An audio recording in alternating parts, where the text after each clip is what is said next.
नमस्ते बच्चों, my self Jaiswal sir. हम पढ़ रहे हैं class 12th chemistry the solid state.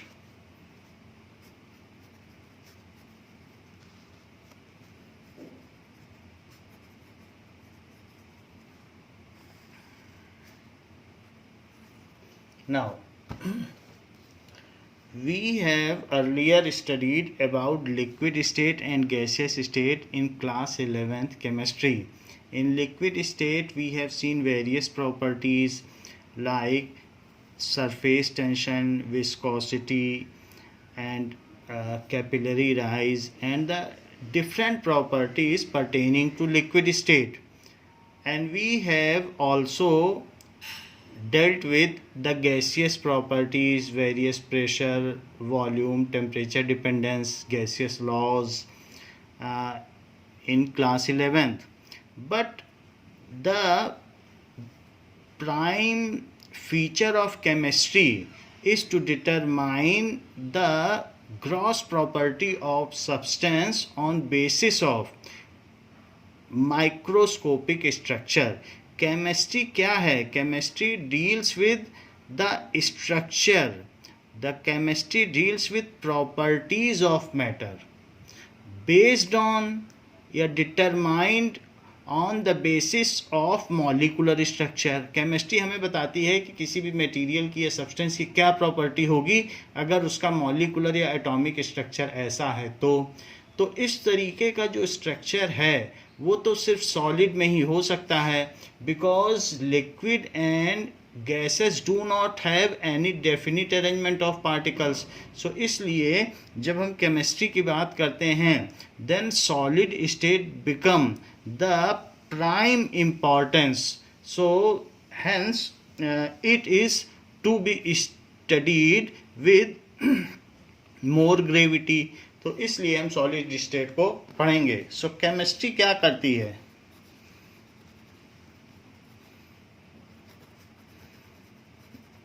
Deals with properties of substance. उसमें सब कुछ हो सकता है, that is pure substance, alloys, mixture, सब कुछ हो सकता है। On basis of their molecular, atomic, ionic structures. So such structures and definite arrangements are only found in solid state.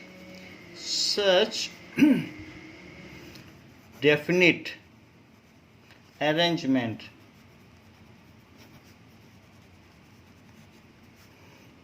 are only found in solid state. So solid state topic is of prime importance in chemistry, क्योंकि हम structures को पढ़कर macroscopic domain में properties को जान सकते हैं। सो solid state is of prime importance.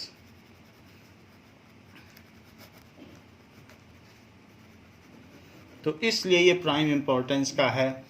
अब जरा देखें कि solids have some basic features. So solids में क्या क्या basic features होते हैं? Solid materials have some basic features.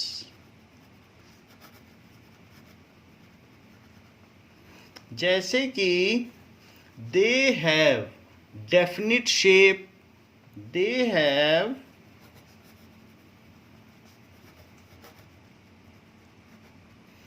shape, definite volume, and well defined boundaries.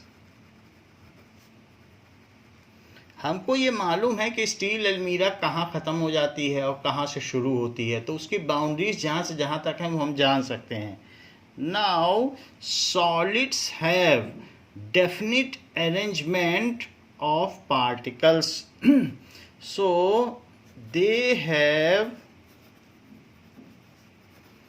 definite arrangement of particles. उनके पार्टिकल्स अपने लेटिस पॉइंट से मूव नहीं करते. जहाँ जहाँ लेटिस पॉइंट्स का मतलब है सेंटर ऑफ ईच मॉलिक्यूल या सेंटर ऑफ ईच एटम और आयंस, तो वो जहाँ पर है, जैसे कमरा ईंटों का बना है तो हर एक ब्रिक के सेंटर को उसका लेटिस पॉइंट कहेंगे और वो ब्रिक उस पोजीशन से शिफ्ट नहीं कर सकती. अगर शिफ्ट कर जाएगी तो मकान गिर जाएगा. So definite arrangement of particles, that means कि constituent of solids do not move from their lattice points. Constituent of solids do not move freely at their lattice point. At their lattice point. So they अपने lattice points पर freely नहीं move कर सकते. Though they vibrate at their lattice points, with rise in temperature their vibrations become vigorous. तो vibrate तो करते हैं लेकिन फ्रीली मूव नहीं कर सकते हैं. They can not leave their lattice point. Though they vibrate at their lattice point,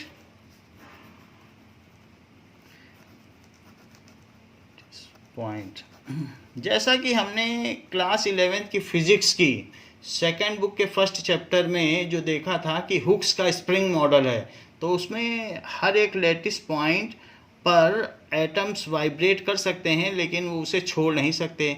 तो बिल्कुल उसी तरीके से है कि they can vibrate at their lattice points but can not leave their lattice points. तो वो do not move but can not leave it. Can not leave it. तो सॉलिड का अपना डेफिनेट ऑर्डरली अरेंजमेंट होता है और वो अपने लैटिस पॉइंट से को छोड़ नहीं सकते.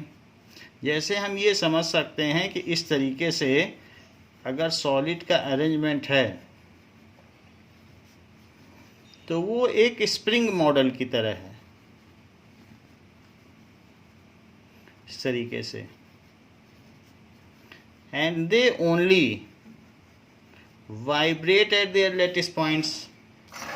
तो वो बस सिर्फ वहाँ पर हिलते डुलते रहते हैं एंड उस पोजीशन को छोड़ नहीं सकते. With increase in temperature, their vibrations become vigorous. जब ज़्यादा टेम्परेचर बढ़ा दिया जाएगा तो उनका जो ये वाइब्रेशन है वो विगरस हो जाएगा. सो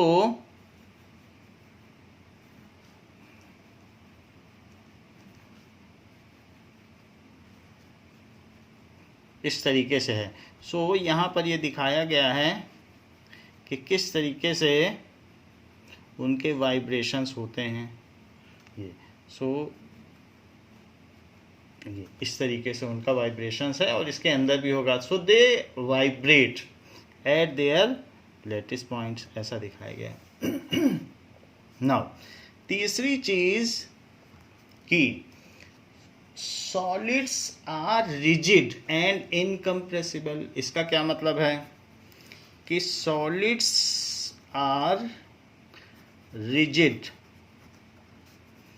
and incompressible.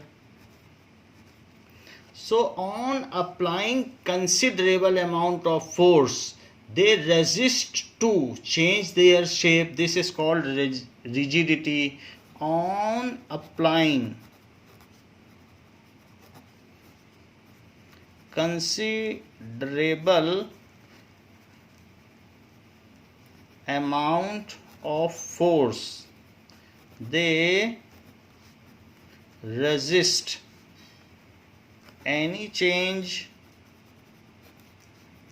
in their shape. अपने शेप को वे चेंज नहीं करते। तो इस चीज को क्या कहेंगे? This is called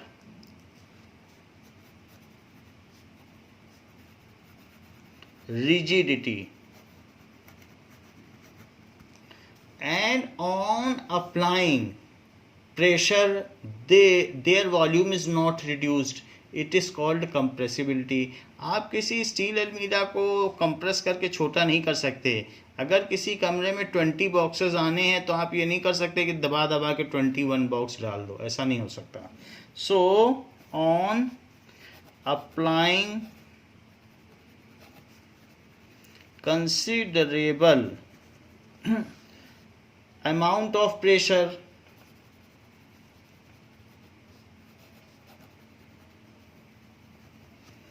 their volume is not reduced,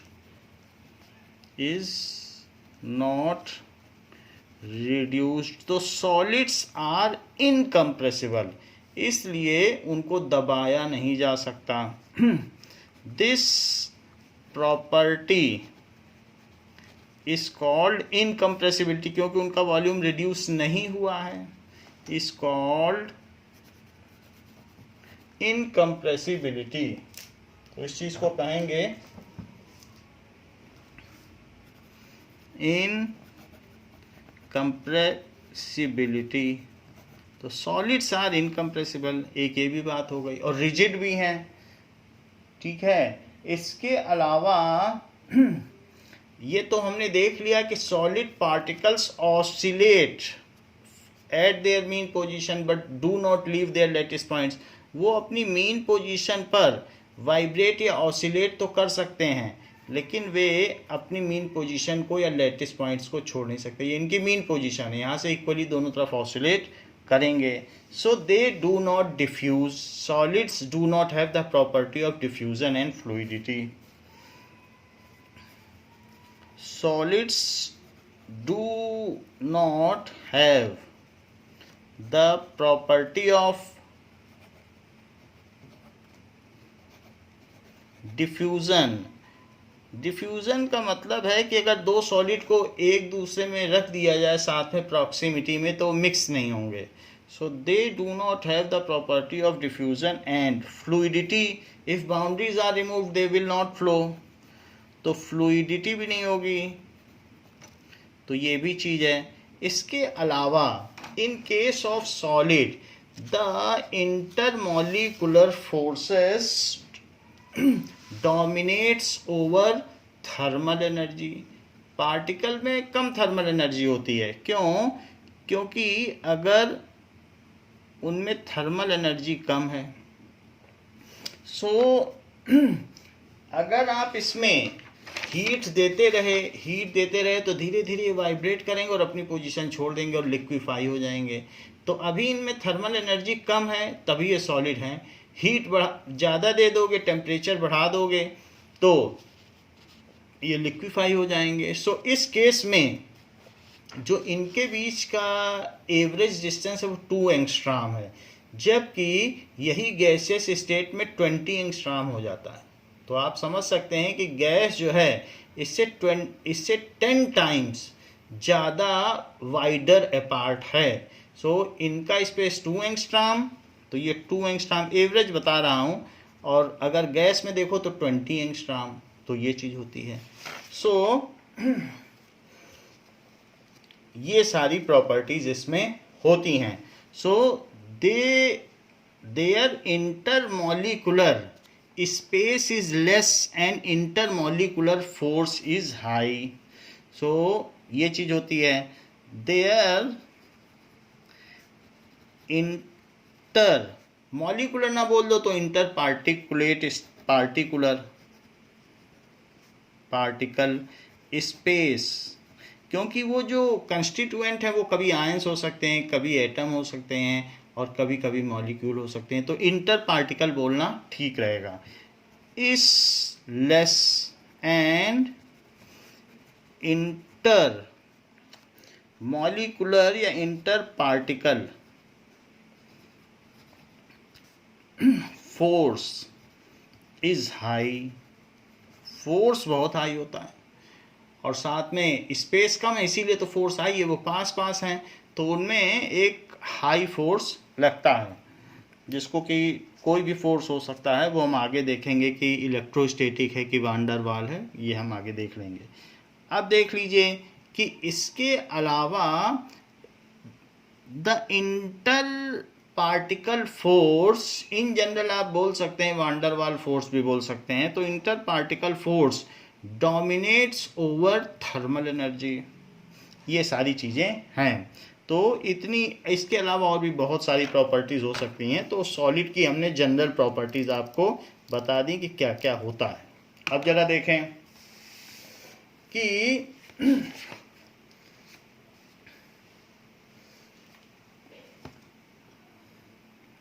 now जो सॉलिड्स हैं on basis of structure can be classified, solids on basis of structure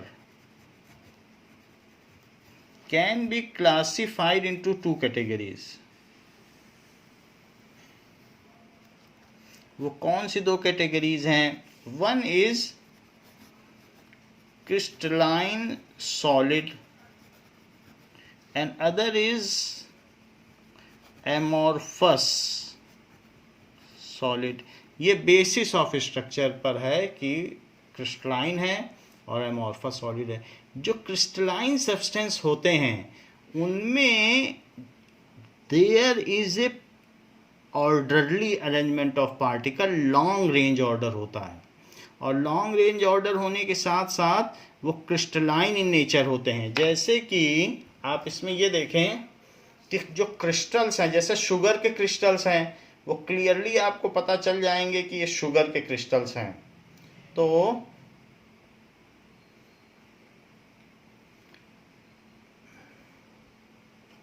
ये चीज होगी।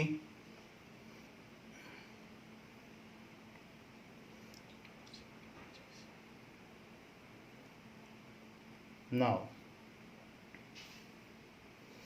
ये देखिए कि मान लीजिए ये क्रिस्टल्स हैं, तो क्रिस्टल्स आपको ठीक ठीक पता चल रहे हैं, इनमें शार्प एजेस हैं, तो क्रिस्टल्स हैं, तो ये आपको ठीक ठीक पता चल रहे हैं कि क्रिस्टल्स हैं। शुगर के क्रिस्टल ले लो, मिश्री के क्रिस्टल ले लो, फिटकरी एलम का क्रिस्टल आप देख लीजिए, तो इससे पता चल जाता है कि जो क्रिस्टल्स हैं वो इसी तरीके से और भी हम देख सकते हैं। डायमंड भी एक क्रिस्टल ही तो है, रूबी और इस तरीके से और जो डिफरेंट और मणियाँ होती हैं, पहनी जाती हैं, सो वो सारी फिरोज़, रूबी, ये सारे जो भी हैं ये अलग अलग क्रिस्टल्स होते हैं। तो यहाँ पर भी उसी तरीके से क्रिस्टल्स दिखाए गए हैं।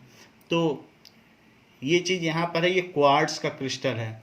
तो crystalline solid have long range orderly arrangement, तो इनका लॉन्ग रेंज ऑर्डरली अरेंजमेंट होता है। तो एक तो ये बात हो गई। नाउ इस तरीके से भी क्रिस्टल्स हो सकते हैं, तो आप देख लो क्रिस्टल्स में है तो इनकी जो है शार्प सरफेसेस है। जैसे आप ये देख लीजिए, शार्प सरफेस है। आइस आपने देखी होगी, तो आइस में अगर आप एक सूजा मारते हैं, एक बहुत नीडल वो मारता है, बीच से कैसे शार्प टूट जाती है आइस। तो आइस को अगर आप हिट करेंगे किसी चीज़ से तो शार्प एंड पे टूटेगी। और वहीं एमॉर्फस सॉलिड, उनमें कोई लॉन्ग रेंज ऑर्डर नहीं होता है। जैसे रबर या इरेजर को अगर ऊपर से हैमर करोगे या हाथ से तोड़ोगे तो क्या शार्प एजेस में टूटेगा? नहीं। प्लास्टिक को अगर ऐसा करोगे तो क्या टूटेगा? नहीं। इसी तरीके से ग्लास भी ऐसे ही, कोई उसका शार्प एज नहीं होगा। तो ग्लास हुआ, प्लास्टिक हुआ, और इसी तरीके से रबर हुआ, ये सारे एमॉर्फस हैं। और जबकि शुगर क्रिस्टल्स, क्वार्ट्ज, गैलेना, ये सारी चीज़ें हो गई। तो दिस इज क्रिस्टल। तो क्रिस्टल हम देख सकते हैं कि किस तरीके से शार्प है। आइस भी एक क्रिस्टल है। नाउ अब जरा देखें कि एमॉर्फस किस तरीके से हो सकता है। तो एमॉर्फस में आप देख रहे हैं कुछ क्रिस्टलाइन आपको दिख रहा है? नहीं, इसमें कुछ भी शार्प सरफेस नहीं है, ये जस्ट ऐसे ही एमॉर्फस सब्सटेंस आपको दिख रहे हैं। तो एमॉर्फस सब्सटेंस में कुछ भी शार्प एजेस नहीं होती।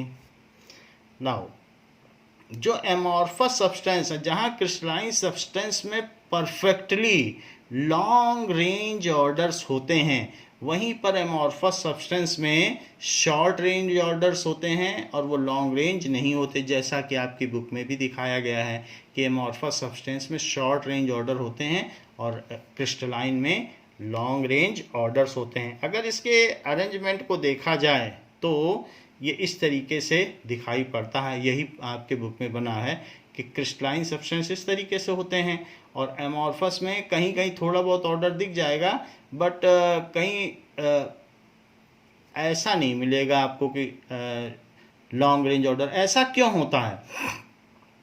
जहाँ क्रिस्टलाइन सब्सटेंस को एनीलिंग के द्वारा बनाया जाता है, एनीलिंग का मतलब धीरे धीरे स्लोली कूल करके। कभी आपने कॉपर क्रिस्टल का कॉपर सल्फेट का क्रिस्टल बनाया है?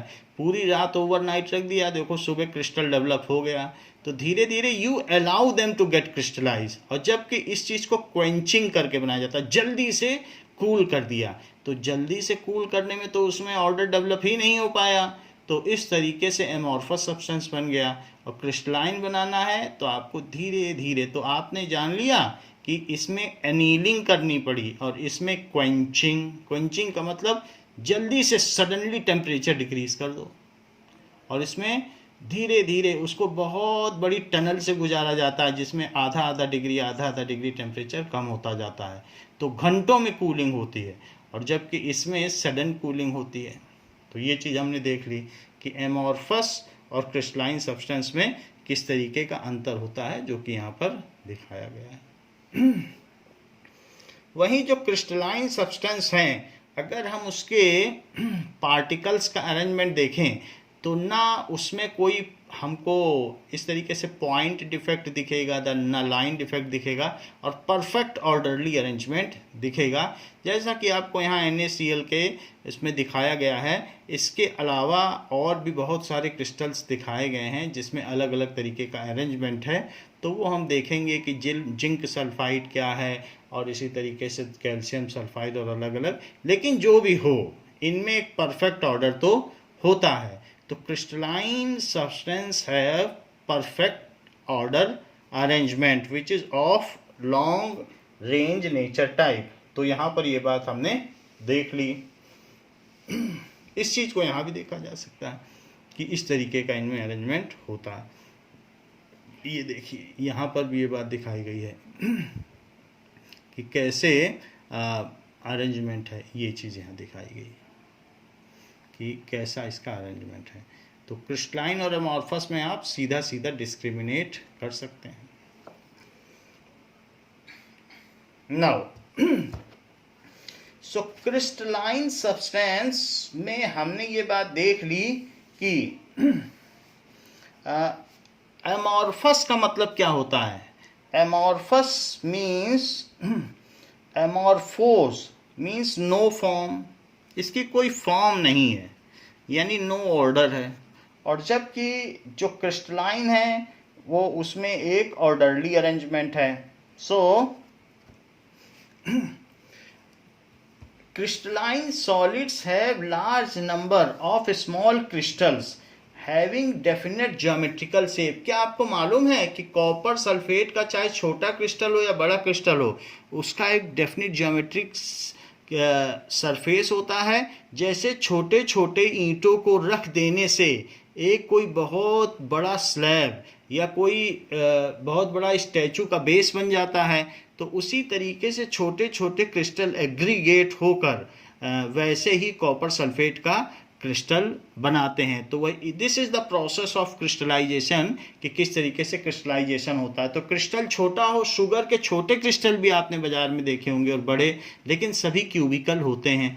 तो वैसे ही हर क्रिस्टल में small small identical geometrically shaped crystal aggregate to form same shaped crystal of larger size.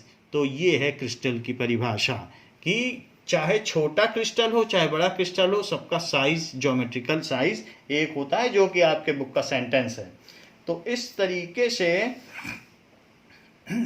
Crystalline substance have long range order. तो हम इन दोनों के बीच में अब डिफरेंसेस लिख दें कि क्या क्या डिफरेंस होते हैं।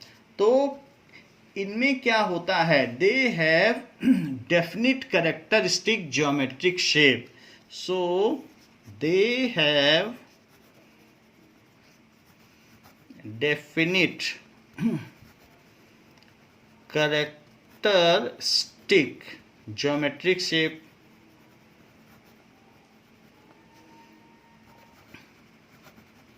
और जबकि इसमें क्या होता है, they have irregular shape, they have irregular shape.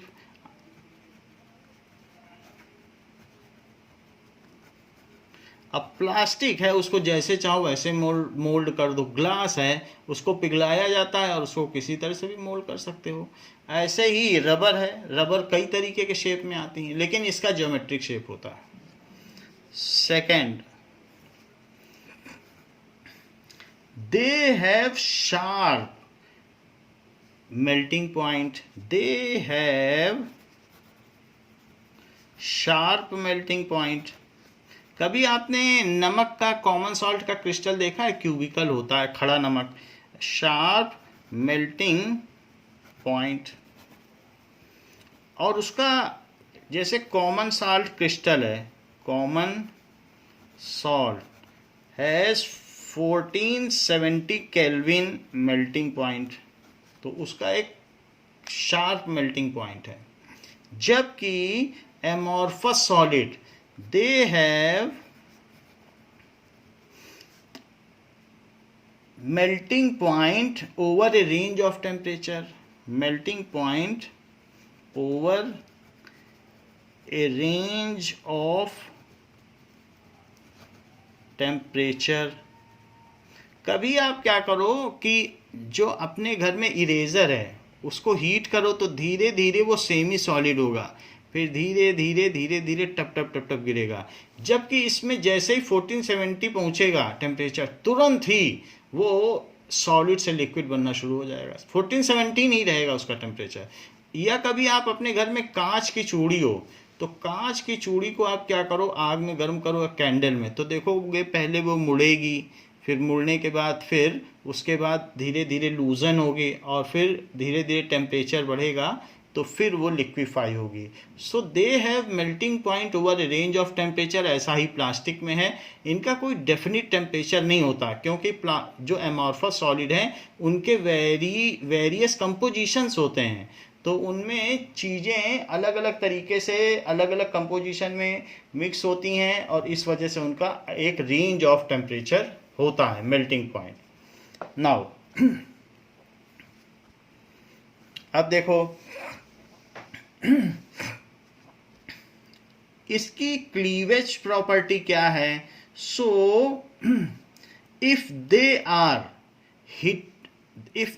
Hit with a sharp edged tool, then they split apart into two pieces with plane surface. अगर आप आइस को बीच में से तोड़ोगे, बहुत बड़ा स्लैब, कभी आपने देखा होगा कि जो आइस तोड़ने वाले जैसे ही तोड़ते हैं तो एक सूजा मारते हैं, बीच से खट से अलग हो जाता है। तो कभी भी चाहे आपका डायमंड हो बड़ा सा, या कोई ऐसी चीज़ हो जो टूटी हो, तो वो बिल्कुल प्लेन सरफेस पे टूटती है। या बाज़ार में काला नमक मिलता है, या जो ये होती है मिश्री मिलती है, अगर उसे आप तोड़ोगे तो प्लेन सरफेस पे टूटेगी। So if they are hit with sharp edged tool, then they cleave with, वो टूटते हैं with sharp edged surface, sharp edged surface. तो अगर मान लो वो दो पार्ट में टूटेंगे, तो वो जो दोनों पार्ट्स होंगे वो शार्प एज्ड होंगे, ये चीज़ कही गई है। मान लीजिए जैसे एक ये पार्ट आपका ब्रेक हो गया, सो अलग अलग से अगर आपने इसको हिट किया है तो जो दो पार्ट आपके टूटेंगे तो वो शार्प एज टूटेंगे।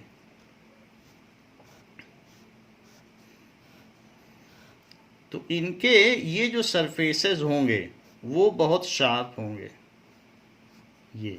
तो अगर आपने इसको किसी शार्प एज टूल से हिट किया है तो शार्प एज टूल से अगर हिट करेंगे तो इनके जो सरफेस होंगे वो भी बहुत शार्प होंगे ये। So they cleave at sharp edge surface. तो ये इनकी क्लीवेज प्रॉपर्टी है। इससे पता चल जाएगा आपको कि क्रिस्टलाइन है कि एमॉर्फस। जबकि इसमें क्या होता है, they do not, they cleave या split apart with irregular edges, they split apart with irregular surfaces। अगर मान लीजिए कि आप ये देखें कि दो रबर के पीस हैं और उनको आपने तोड़ दिया, इरेज़र, तो इरेज़र के जो दो पीस आपने इस तरीके से तोड़ दिए तो उनमें किस तरीके का आपको दिखेगा। तो यहाँ पर इस तरीके से ऐसे ऐसे ये ऐसे दिखेगा। तो ये तो इनमें कुछ पोर्शन और उठा होगा, कुछ अंदर दबा होगा, ऐसे ऐसे। तो कोई एक जैसा नहीं होगा। सो ये कोई प्लेन सरफेस में नहीं टूटा, जबकि ये प्लेन सरफेस में टूटा। इसकी ये देखो कैसी प्लेन सरफेस है, ये देखो कैसी प्लेन सरफेस है। So they cleave with plane surface, they cleave with irregular surface. तो ये एक प्रॉपर्टी है कि एमॉर्फस और क्रिस्टलाइन के बीच में जो डिस्क्रिमिनेट करती है। अच्छा, हीट ऑफ फ्यूजन क्या होता है कि amount of heat required to melt 1 kg of solid substance at atmospheric pressure at their melting point. तो जितना भी हीट चाहिए किसी भी चीज़ को मेल्ट करने के लिए, that is heat of fusion. जैसे हम जानते हैं कि 1 किलो आइस को अगर आपको मेल्ट करना है तो 6 किलो जूल हीट चाहिए, तो वो चीज़ है। लेकिन इसमें डेफिनिट हीट ऑफ फ्यूज़न है, लेटेंट हीट ऑफ फ्यूज़न, क्योंकि टेम्परेचर तो बढ़ेगा नहीं और वो मेल्ट होती जाएगी। जब तक पूरी मेल्ट नहीं हो जाएगी टेम्परेचर नहीं बढ़ेगा। तो उस समय जो हीट सप्लाई की गई उसके मेल्टिंग पॉइंट पर और एटमॉस्फेरिक प्रेशर पर, उसको कहेंगे latent heat of fusion. So इनकी जो गलन की गुप्त ऊष्मा है वो नियत होती है। Their latent heat of fusion is definite and constant. Their latent heat of fusion, अगर आप मेल्ट करने चले तो आपको मालूम होगा कि कितनी हीट देनी पड़ेगी, इज डेफिनिट। सो ये डेफिनिट होती है। यानी हीट रिक्वायर्ड, इसको कहते क्या है, heat required to melt 1 kg substance at its melting point at atmospheric pressure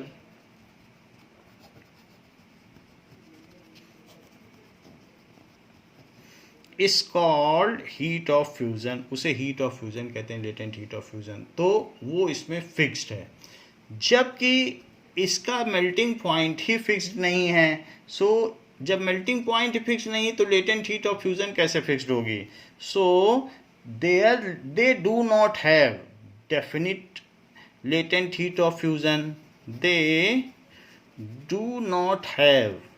आपको पता नहीं रहता है कि 1 किलो अगर रबर मेल्ट करनी, क्योंकि अब रबर है वो तो वल्कनाइज्ड सल्फर के द्वारा बनी है। सल्फर के वल्कनाइजेशन से पता नहीं किसने कितना सल्फर डाला होगा तो रबर उसमें ये सॉलिडिफाई है। तो अब जब रबर में सल्फर कितना है यही नहीं पता है, उसका अरेंजमेंट कैसा है यही नहीं पता है, तो आप क्या पता लगा पाओगे कि उसमें मेल्ट करने के लिए और कितने बॉन्ड तोड़ने हैं, ये सब कुछ पता ही नहीं रहेगा। तो आपको लेटेंट हीट ऑफ फ्यूज़न भी पता नहीं रहेगी। So they do not have definite, क्योंकि इनका मेल्टिंग पॉइंट ही डेफिनिट नहीं है, definite latent heat of fusion. So इनकी लेटेंट हीट ऑफ फ्यूज़न जो गलन की गुप्त ऊष्मा है वो नियत नहीं रहती, ऐसी बात कही गई है। इसके अलावा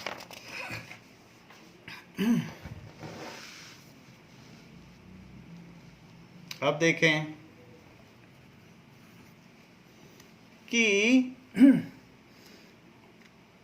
दे आर, जो इनका ऑर्डर ऑफ अरेंजमेंट है, so they have long range order of arrangement. अभी हमने आपको पिक्चर्स भी दिखाए।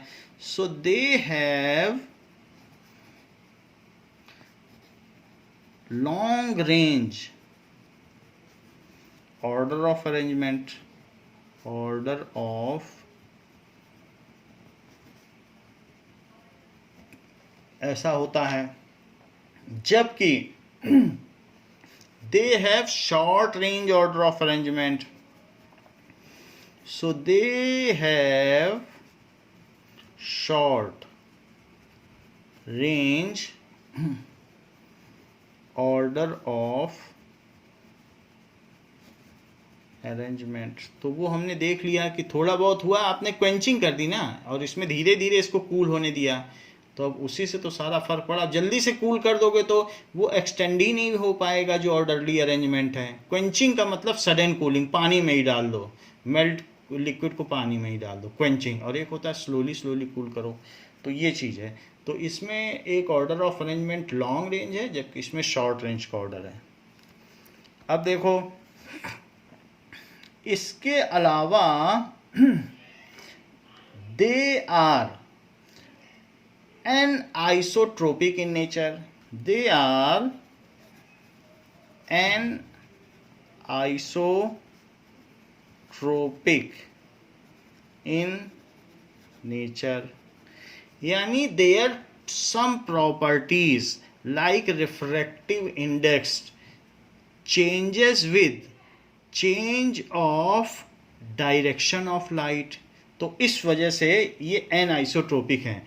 सो आइसोट्रोपी क्या होती है कि if physical properties does not change, it is independent of the direction. तो कोई भी फिजिकल प्रॉपर्टी अगर वो डायरेक्शन के इंडिपेंडेंट है तो कहेंगे कि वो आइसोट्रोपिक है। So if any physical property,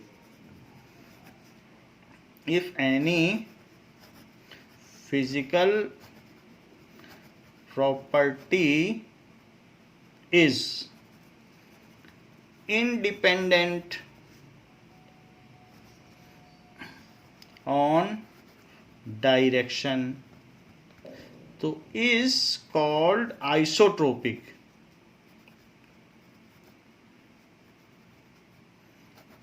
with respect to substance, with respect to substance,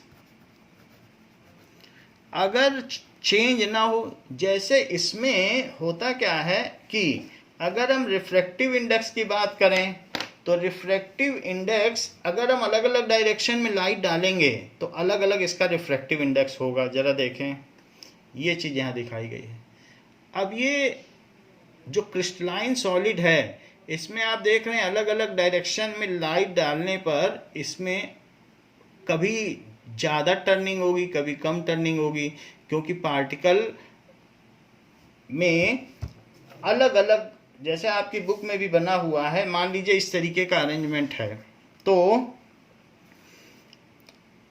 इस तरीके का अरेंजमेंट दिया हुआ है।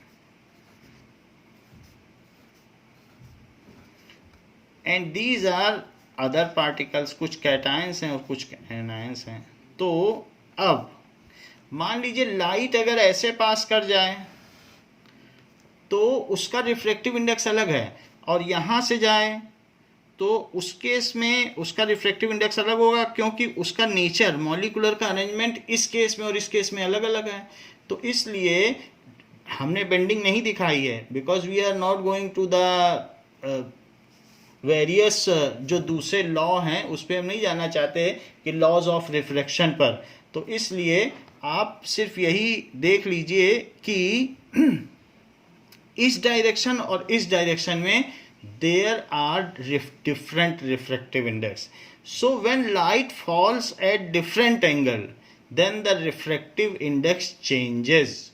तो इसका मतलब है कि refractive index depends on the direction of falling of light, तो वो फिर एन आइसोट्रोपिक हो गया। आइसोट्रोपी यानी जो आइसो का मतलब सिमिलर प्रॉपर्टी, तो जब सिमिलर प्रॉपर्टी हो, डायरेक्शन में ना चेंज हो, ट्रॉपी का मतलब डायरेक्शन, तो डायरेक्शन के लिए सिमिलर हो, iso same with respect to direction. So isotropy, iso plus tropy, so इसका मतलब है same with respect to direction. तो यहां कहा जा सकता है, ये तो मैंने आइसोट्रोपी की डेफिनेशन बताई। So refractive index of light changes, Snell's law भी कहता है कि एक जैसी होती, लेकिन एक जैसी इस केस में तो कम से कम नहीं होगी क्रिस्टलाइन सब्सटेंस में। तो जरा देखें आइसोट्रोपी क्या है कि व्हेन लाइट, अब चूंकि क्रिस्टल है तो लाइट को पास कर सकता है, so light falls at crystal different direction, then जो भी बेंडिंग है वो different amount of bending takes place, then जो रिफ्रैक्टिव इंडेक्स है जो कि sine i by sine r है, सो इज नॉट कांस्टेंट, इसे कांस्टेंट रहना चाहिए, स्नेल्स लॉ कहता है is not constant, that is refractive index changes with change in direction of light in crystalline solid. Refractive index changes with change in direction of light. Refraction तो करते हैं, crystals जो भी हैं वो लाइट को रिफ्रैक्ट कर देते हैं, लेकिन इस वजह से क्या होता है, so it is an isotropic not isotropic, so it is an isotropic. इसलिए ये डायरेक्शन बदल जाने से ये प्रॉपर्टी जो है वो बदल जाती है, रिफ्रैक्टिव इंडेक्स की फिजिकल क्वांटिटी ही बदल जाती है, इट इज एन आइसोट्रोपिक। वैसे किसी एक पर्टिकुलर कलर के लिए यदि डायरेक्शन बदल भी दी जाए तो sine i by sine r constant होना चाहिए, यही स्नेल्स लॉ है, लेकिन क्रिस्टलाइन सॉलिड के केस में ऐसा ट्रू नहीं है। जबकि these are isotropic in nature, अब इसमें कोई एक पर्टिकुलर ऑर्डर तो है नहीं, तो हम ये कह सकते हैं कि अलग अलग मॉलिक्यूल का कोई अलग अलग अरेंजमेंट है, तो ऐसे केस में कुछ मॉलिकुलर अरेंजमेंट ही नहीं है ऐसे, तो कभी अगर देखा जाए तो कोई पर्टिकुलर अरेंजमेंट नहीं है, तो जो ग्रॉस इनका होगा वो मिलजुल के कहीं से भी फेंका जाए तो कुछ फर्क नहीं पड़ेगा। ये तो चाहे यहाँ से डालो, क्योंकि ऐसा मैं इसलिए कह रहा हूँ कि अगर कोई चीज़ टर्बुलेंट है, जैसे सागर है, सागर टर्बुलेंट है, तो सी में अगर कोई चीज़ डाली जाए तो वो एग्रीगेट, क्योंकि वहाँ कोई ऑर्डर ही नहीं है, तो उसका एक ही जैसा प्रॉपर्टी, यहाँ से डालो वहाँ से डालो, वो सब मिला जुला करके एग्रीगेट हो जाता है। तो ऐसे ही इसमें स्कैटर्ड अरेंजमेंट है। So in this case whether light falls from this direction और falls from this direction, so it hardly any matters, and in aggregate the total refractive index remains constant. यहाँ तो बहुत कुछ बदल गया, अलग ही एरिना ऑफ अरेंजमेंट है, यहाँ अलग एरिना ऑफ अरेंजमेंट है। तो जब चीज़ें बदल जाती हैं, यहाँ ऐसा कुछ बदलने वाला नहीं है। एग्रीगेट करोगे तो सब कुछ टर्बुलेंट है, कुछ कोई अरेंजमेंट ही नहीं है। तो भीड़ भाड़ में कोई इधर से घुसे या उधर से घुसे, तो ऐसे केस में उसके निकलने की उतनी ही संभावना है। और परेड में कोई घुस जाए तो अगर ठीक दिशा से घुसेगा तो जल्दी भी निकल सकता है, देर से भी निकल सकता है। तो वैसे ही क्रिस्टलाइन सॉलिड में अगर लाइट परेड में इधर से घुसे या दूसरी तरफ से घुसे तो उसके जल्दी या देर से निकलने की संभावना बन सकती है। लेकिन अगर बॉम्बे सीएसटी टर्मिनल में कोई प्लेटफॉर्म में चला जाए तो भीड़ में वो फंस जाएगा और वो एक ही जैसा निकलेगा। तो इस तरीके से they are isotropic in nature. Refractive index बदलता नहीं है डायरेक्शन के बदलने से। They are isotropic in nature, that is refractive index does not change with change in direction. Refractive index does not change with change in direction.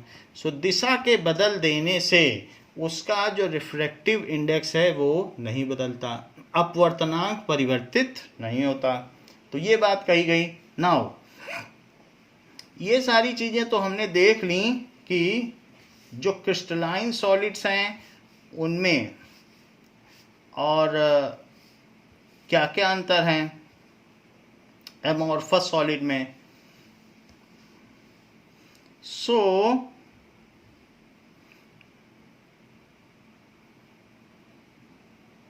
अब हम देखें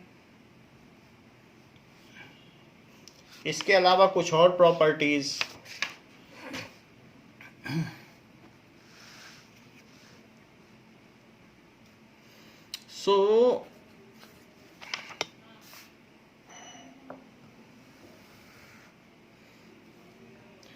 जो क्रिस्टलाइन सॉलिड्स होंगे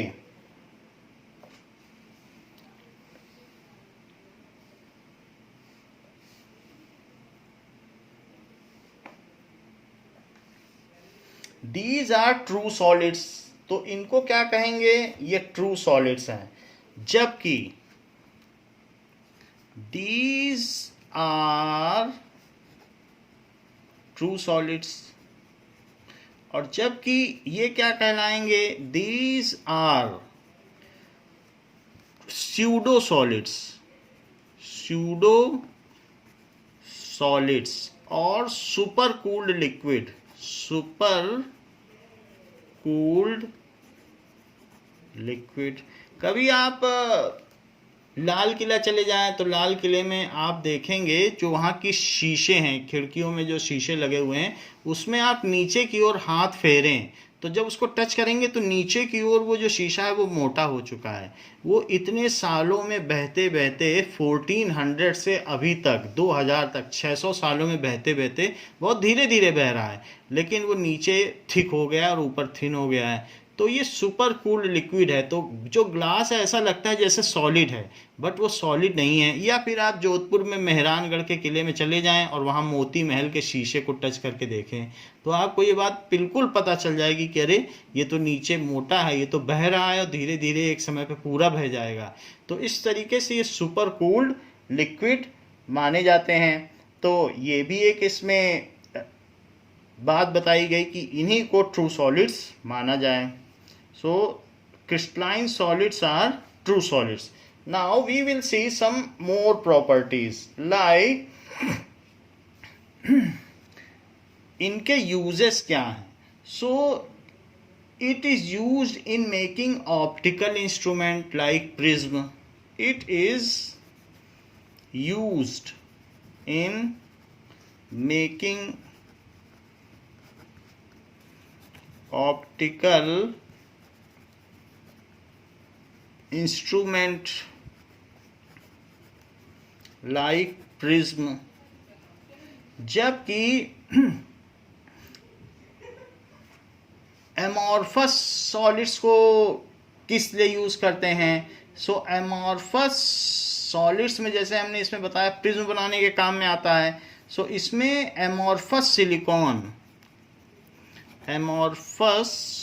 silicon is used in making photovoltaic cell. इसका क्या मतलब है कि लाइट से एनर्जी बना देना.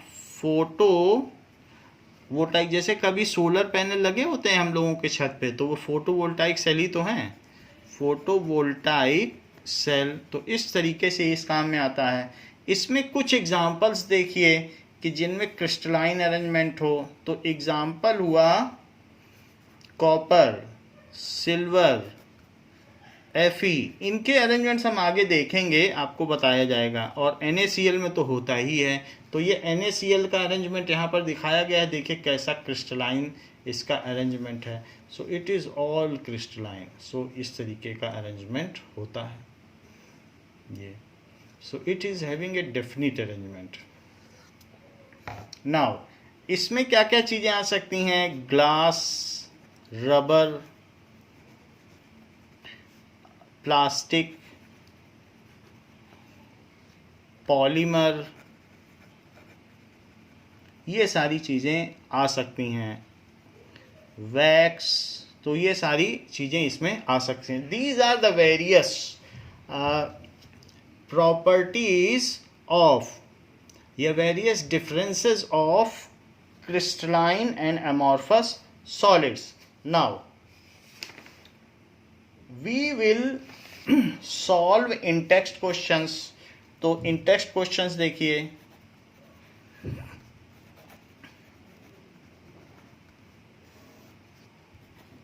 पेज नंबर 4 के इन टेक्स्ट क्वेश्चन में ये बात कही गई है कि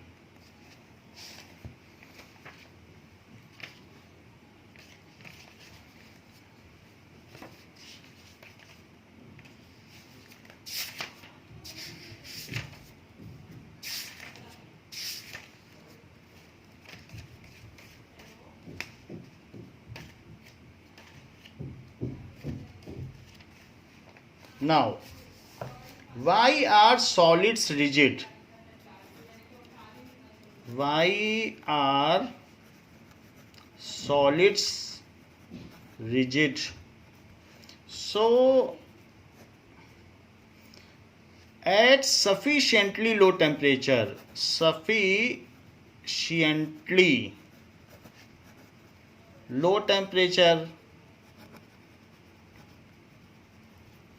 thermal energy is low. Particle में फिर थर्मल एनर्जी भी नहीं रहेगी. लो टेम्परेचर पर ही तो चीजें सॉलिड रहती हैं. So thermal energy is low and intermolecular देखो जनरली इंटरमॉलिकुलर फोर्स ही कहा जाता है, भले ही वो आयनिक हो या और दूसरे हो, एटॉमिक हो, लेकिन नाम यही दिया जाता है. Intermolecular force between particles. So between particles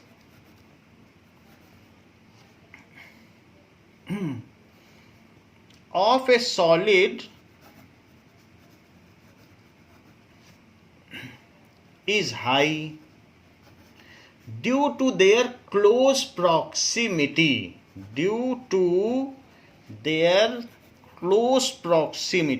बहुत पास रहते हैं. Hence they tightly clinch with each other. Hence they are tightly clinched with each other. एक दूसरे को पकड़े रहते हैं. That is पकड़े रहना.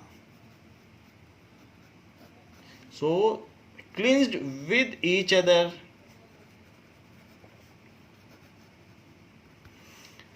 Intermolecular force dominates over thermal energy.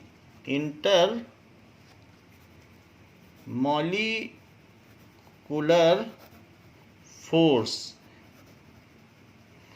dominates over thermal energy. Hence on applying of larger amount of force, even on applying of larger amount of force, solid particles do not leave their lattice points. Hence, even on applying larger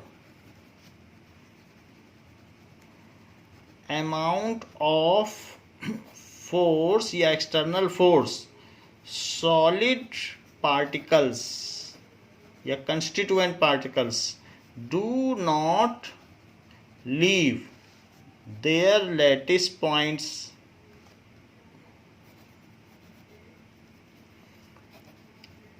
So lattice points are the position of which the solid particles occupy. Lattice points क्या होता है? Lattice points are the definite position. आप ये लिख लें lattice point होता क्या है, वैसे पहले भी बताया जा चुका है.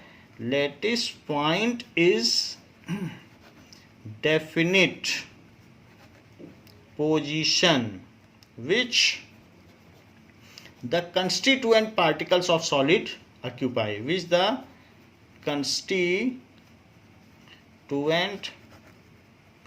particles of solid occupy, जिन पर वो रहते हैं.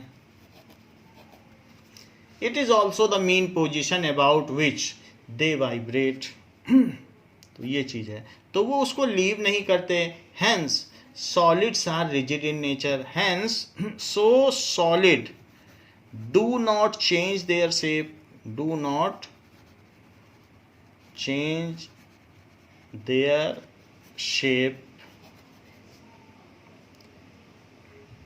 This is the reason they are called rigid. This is the reason they are called rigid, इसलिए उनको रिजिड कहा जाता है. बात कही गई है why do solids have definite volume. So why do solids have definite volume. So ठोस पदार्थों का निश्चित आयतन क्यों होता है? Now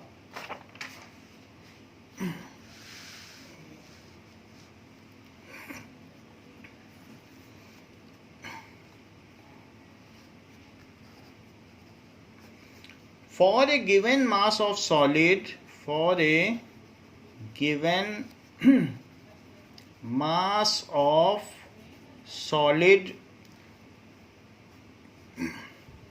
the density, its density is fixed. Its density is fixed. उसकी डेंसिटी फिक्स्ड होती है. Even the intermolecular spacing between the solid constituent particle cannot be changed. Even the intermolecular spacing, intermolecular space between constituent particle cannot be changed on applying force. तो हम जानते हैं कि उनका मास और डेंसिटी फिक्स्ड है. सो डेंसिटी क्या होता है? It is equals to mass upon volume. So volume is equals to mass upon density. तो ये भी फिक्स्ड है और ये भी फिक्स्ड है. तो इस वजह से और उनके बीच में स्पेसिंग भी चेंज नहीं की जा सकती. सो सॉलिड्स हैव डेफिनिट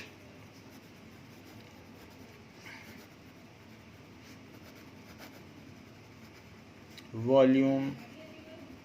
इसलिए सॉलिड्स का डेफिनिट वॉल्यूम होता है. तीसरी बात कही गई है थर्ड क्वेश्चन में, classify the following as amorphous और crystalline solid. So classify the following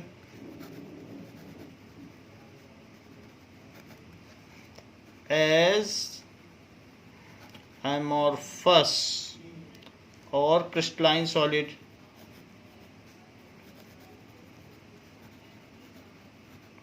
now तो हम कुछ चीज़ें देखें, इसका सीधा आंसर लिखते हैं कि क्रिस्टलाइन कौन कौन से हैं